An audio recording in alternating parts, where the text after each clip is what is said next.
yun guys, what's up? Today is Friday and it's 9:20 ng umaga. So galing ako ng park ngayon at naglakad-lakad at para makapag-exercise din. In just 3 days babalik na ako sa work. So tapos na yung aking bakasyon. And then kanina dumaan ako sa Maria Paz at ako'y bumili ng pandesal. Ipapartner ko doon sa binili kong noodles kahapon dito sa may Weston. Yung bumili ako ng baboy. So ayan, at ako ay mamaya ay maglalaba and then yun, magluluto ulit mamaya ako ng hapunan namin ni Mrs. yung igadong lulutuin ko. So yun, at on Monday balik na ako sa work. So tapos na ang bakasyon. Balik na naman tayo sa 12 hours na work tayo sa isang araw. Darating dito ng mga 10 hours o mga 5:30.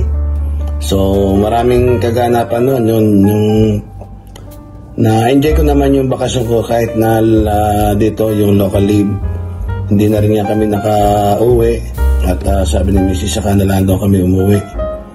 Yun, kung kami nakasama kami sa overnight fishing. Parang camping na rin sa Abu Dhabi the first week.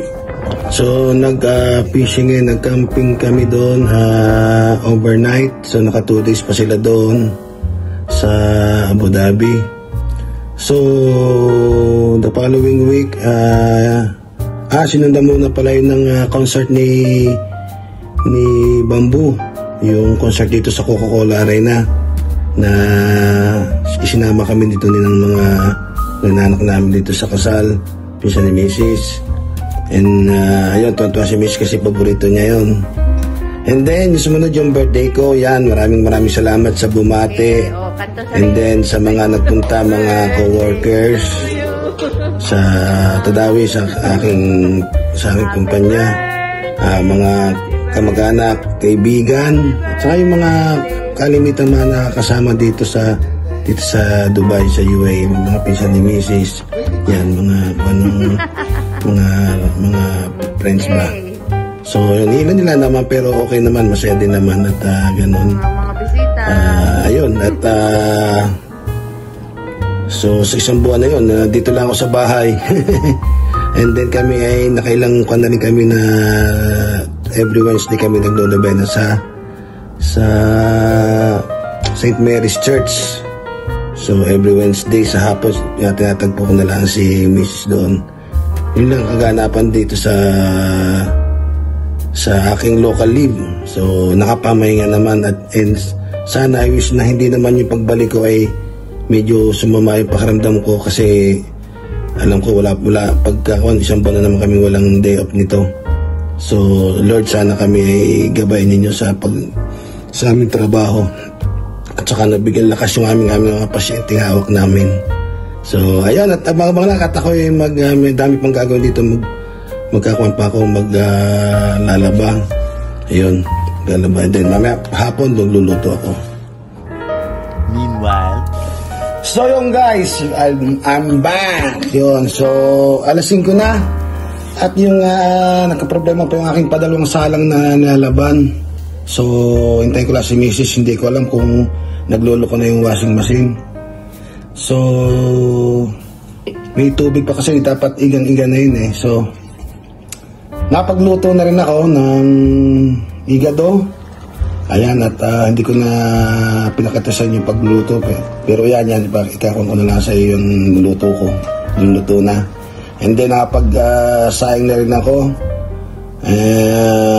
Ayun, at giyak ako yung magpapagupit hapon na. So kaya ganito mukha ko, hindi po nakakaligo. Naglinis ako ng buong kwarto at saka ng mga sala. So susunod yung lilinisin yung CR, diretso ligo na ako. Hinintay ko lang si Mrs. baka biglang tumawag kasi mga ganitong oras tumatawag ngayon. So yun, maraming salamat sa lahat ng bumate sa akin nung last birthday ko. Hindi na ako napagpasalamat sa vlog, pero lahat ay sa kuan. Nagla-live ako. And maraming salamat sa pumupunta sa live ko. Ang daming dumadating sa unang 10 minutes ng aking vlog. Ayun ko kung si YouTube na nagpapadala noon. Yan, maraming salamat sa inyong suporta. Lalo na sa akin nag-iisang member si Arlene, Crazy Baking Girl. Arlene, maraming salamat sa kanyang mga pamangkin pinsan sa Pilipinas, sa Bacoor. Yan, shoutout sa inyo. Napaka-supportive para sa akin. Lagi nasa live o sa mga video, nanonood sila. Yan, maraming salamat. So, confirm na sa Monday na yung balik ko. Ngayon ay today's Friday. Sa Monday na yung balik ko sa work. So, i-ready ko na yung mga uniform ko. Nalaban na naman ni Mrs. yun. Baka plansyahin ko na lang bukas. Ayun, at excited na nakakatamad bumalik. Alam niyo, kahit sino man galing sa bakasyon, ganun lang ang attitude. So, hindi pwede tayong tumigil. Kailangan laban. Tayong mga OFW. Ayan. And then, bukas, hindi ko lang kung sisimba kami ni Mrs. Baka sa linggo, yayain ko si Mrs. sumiba bago pumasok ako. Ayan, at baka wala na naman kaming dep na 1 buwan. So, grab na natin opportunity. Nagpasalamat sa Panginoon sa mga blessing at sa buhay na ibinigay sa atin. Alam niyo tayo, sequence na tayo ngayong edad natin. So, maraming salamat Panginoon, at yung kalusugan medyo marami na rin nararamdaman. Siyempre excuse me, siyempre nasa pagtandaan ka nga pagdating nyo ng 50C kung nga gano'n na. So ayun, maraming salamat. At ito nga, puro yung buong bakasyon ko, puro live ako, mga live. And then, minsan lang ako nakapag-upload ng video. Siguro mga 4. Ito pa 5 siguro ito. Kasi nga, live ako. Yun nga, sabi ko, maraming salamat doon sa mga pumupunta. Dahil ito na, yung sweldo, yung susweldohin. Kulang pa. Yan, nilalagay ko dyan, ha. So, ayun, maraming salamat sa inyong lahat. At medyo malamig-lamig pa rin ang klima ngayon. So, mag-start na yung Ramadan na I think tomorrow Saturday tomorrow or Sunday. Hindi ko wala pa akong confirmation. So, ayun, at maraming salamat. At ito yung kinukwento ko lang sa yung mga ginagawa ko dito sa bahay habang sa bakasyon. Yan, dito itulog, minsan tulog. Nakakapagalitan ako ni Mrs. Linis na. Naglilinis naman ako ng kwarto, naglalaba, nagluluto. Yun. Good husband. So yan, maraming salamat sa inyong lahat. And shoutout sa mga kapinor natin diyan. Yan, nakakapag-support ako sa inyo. Minsan siguro pagbalik na naman ito, wala na naman ako dito sa YouTube. Bira na naman ako pag-upload, pag-live na ganito. So yan, maraming salamat, lalo sa mga sumusuporta sa akin. And sa mga lahat ng OFW, laban lang para sa ekonomiya. Lagi tayo kung saan palit tayo ng mundo. Alam naman yun yung panahon ngayon. So this is your Tito Wawen vlog. See you on my next